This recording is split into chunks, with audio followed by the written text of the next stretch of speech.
Assalamualaikum warahmatullahi wabarakatuh. Alhamdulillahirabbil alamin wassalatu wassalamu ala asrofil anbiya'i wal mursalin wa ala alihi wa ashabihi ajmain, amma ba'd. Jamaah salat subuh yang dirahmati Allah, segala puji syukur kita panjatkan Allah Subhanahu wa taala atas segala limpahan rahmat, taufik serta hidayahnya kepada kita sekalian, sehingga di pagi hari ini kita bisa melaksanakan ibadah dan semoga amal ibadah kita diterima oleh Allah Subhanahu wa taala. Shalawat dan salam semoga tercurah kepada junjungan kita Nabi Muhammad sallallahu alaihi wasallam.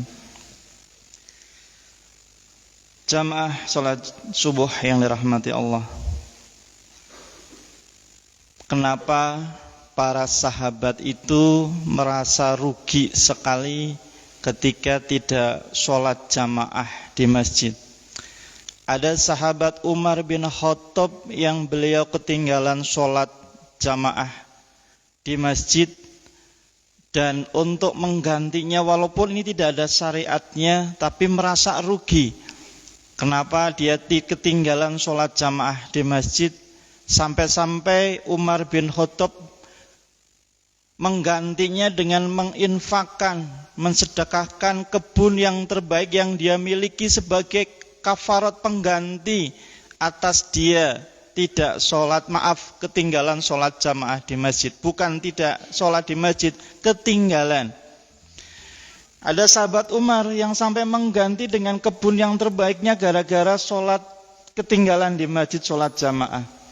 Ada sahabat Anas yang beliau selalu menangis ketika dia teringat tidak bisa sholat subuh tepat pada waktunya. Walaupun sahabat Anas ini sholat telat pun bukan karena dia malas, bukan karena dia kesiangan, tapi gara-gara dia berperang, berjihad di jalan Allah. Belum selesai perangnya, waktu subuh sudah datang. Itu sahabat Anas menangis kalau sampai teringat waktu itu. Kenapa harus sholat subuhnya terlambat? Kemudian ada sahabat Sa'ban yang dia harus jalan 3 jam dari rumahnya ke masjid.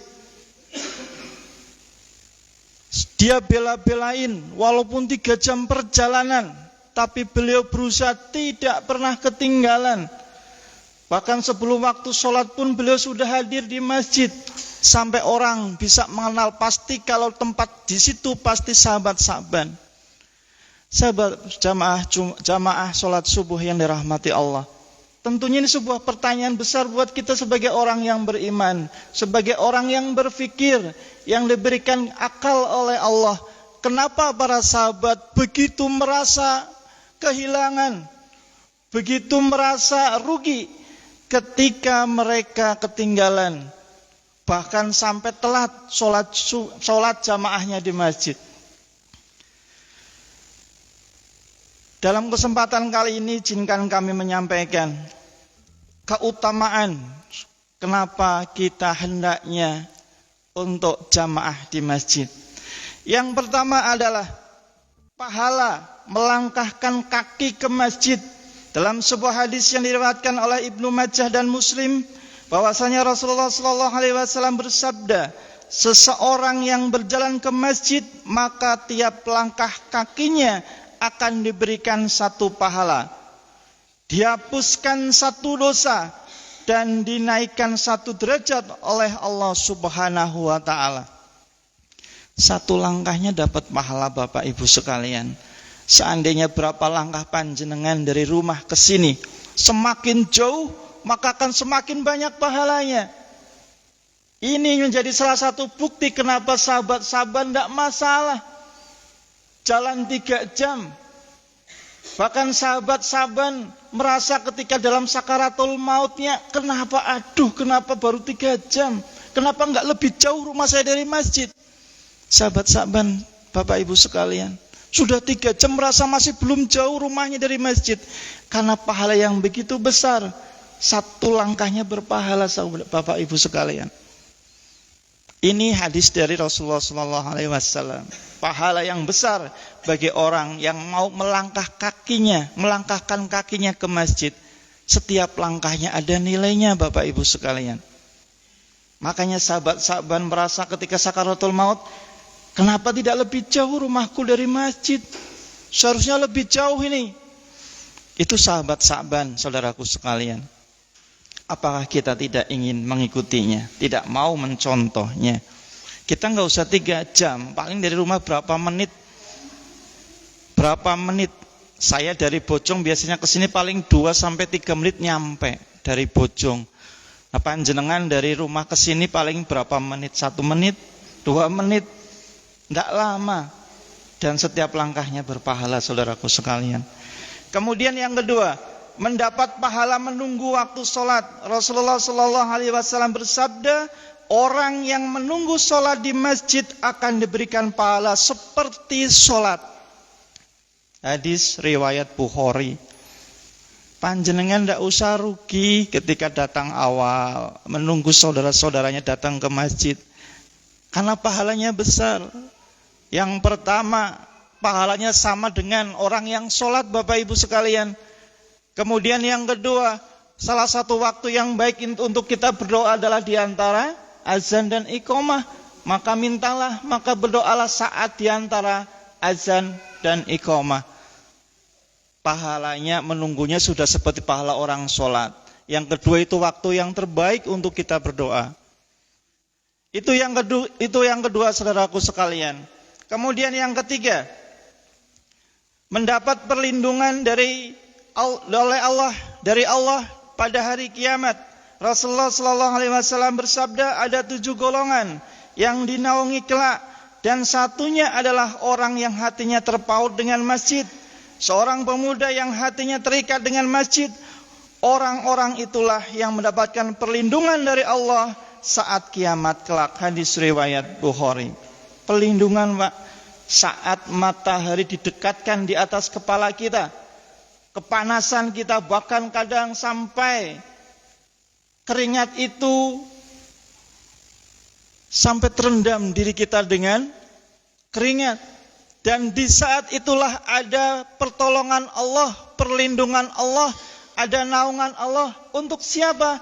Ada 7 golongan, dan salah satunya adalah orang-orang yang hatinya terpaut ke masjid, saudaraku sekalian. Makanya rugi sekali, Pak, kalau kita nggak jadi jamaah masjid, kalau kita nggak rajin ke masjid, karena di saat itulah kita butuh Allah. Panas, Pak. Panjenengan mau percaya atau nggak percaya, buktikan aja esok hari perhitungan yaumul hisab, di saat matahari dekatkan di atas kepala kita. Jangankan di atas kepala, Pak, yang sekarang jauhnya berapa mil matahari dengan bumi, itu saja kita sudah kepanasan kalau tengah hari itu, jam 12, jam 1 siang. Kalau kondisinya normal, itu kita sudah kepanasan, kita butuh perlindungan. Apalagi ketika matahari didekatkan di atas kita, tentunya kita butuh perlindungan, butuh naungan, butuh payung. Dan payung yang memberi hanya Allah besok.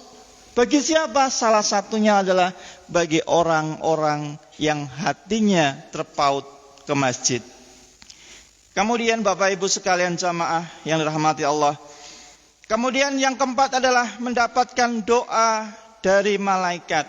Rasulullah SAW bersabda, sesungguhnya para malaikat memberikan sholawat kepada orang-orang yang berada di shaf pertama.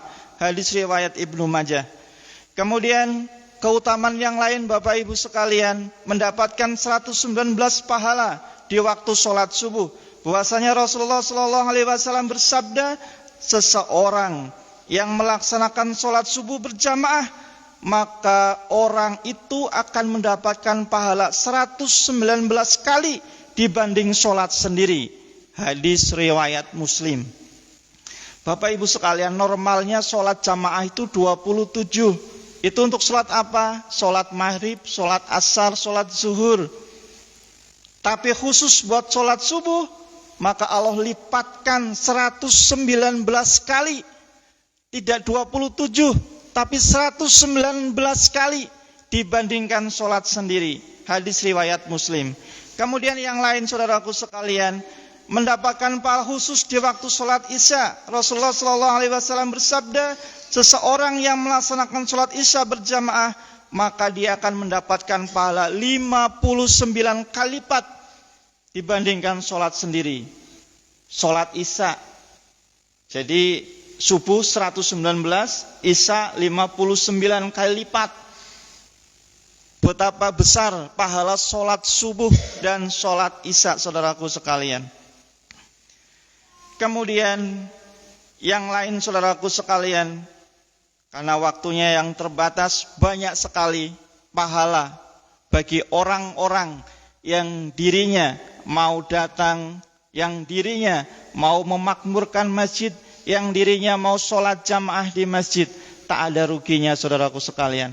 Melihat beberapa keutamaan yang kami sampaikan, tak heran ketika para sahabat mereka rugi kalau tidak jamaah di masjid.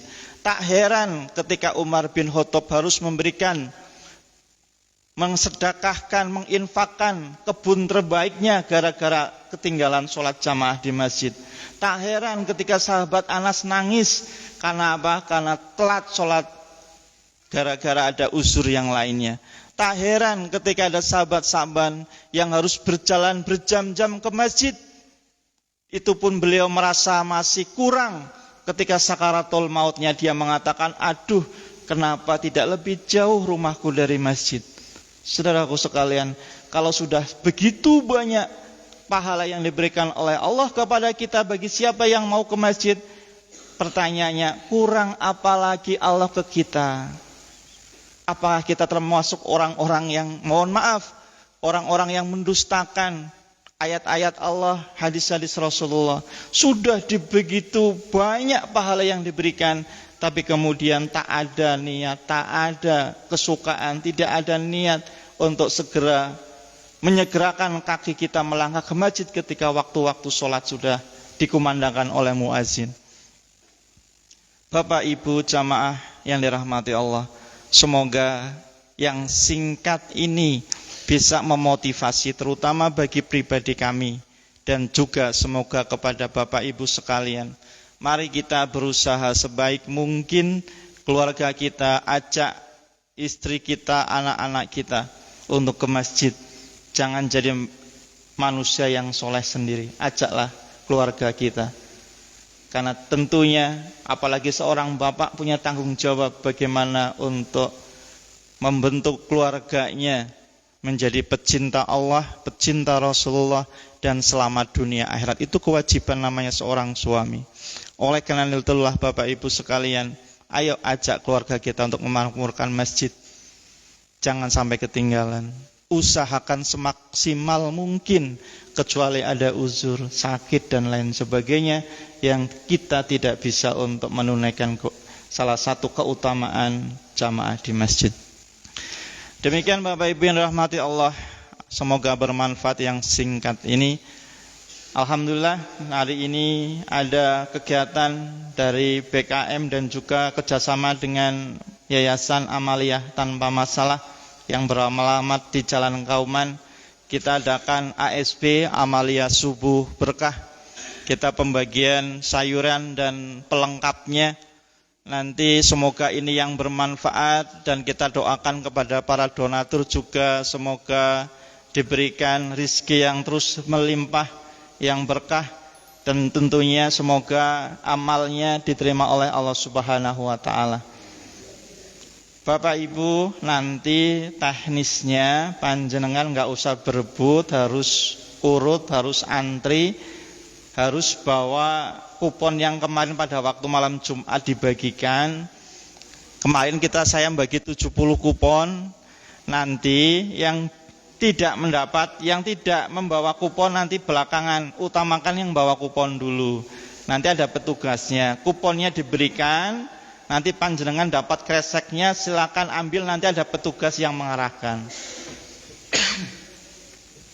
Semoga yang sedikit ini bermanfaat, sayur-mayurnya juga bermanfaat. Semoga nanti juga suatu saat bisa lebih banyak lagi, dan juga nanti Masjid Ar-Rahmah lebih makmur lagi.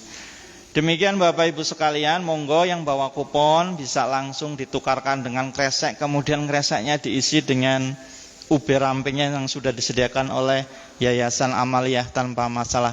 Kami dari BKM, dari Jamaah mengucapkan terima kasih kepada Yayasan Amaliyah tanpa masalah. Semoga terus istiqomah berjuang dalam kebaikan. Demi kami cukup sekian Bapak Ibu sekalian, silakan segera memposisikan di posisinya. Mohon maaf kalau dari saya ada kata-kata yang kurang berkenan. Terima kasih. Assalamualaikum warahmatullahi wabarakatuh.